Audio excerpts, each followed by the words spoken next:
केंद्राच्या मोदी सरकारमध्ये सामील असलेले आणि नुकतीच केंद्रीय मंत्रिपदी शपथ घेतलेले रिपब्लिकन पक्षाचे राष्ट्रीय अध्यक्ष रामदासजी आठवले यांना मंत्रिपद बहाल झाल्यानंतर त्यांचा नाशिकच्या कालिदास मंदिर येथील हॉलमध्ये दिनांक 20 जून रोजी नागरी सत्कार करण्यात येणार आहे।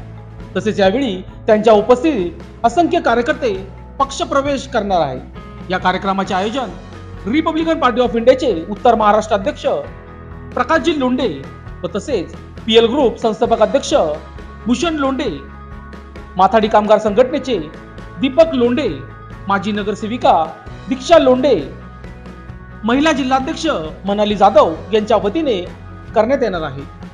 या कार्यक्रमाला पालकमंत्री दादा भुसे, छगन भुजबळ, गिरीश महाजन यांच्यासह महायुतीतील घटक पक्षाचे आमदार खासदार हे देखील उपस्थित राहणार आहेत।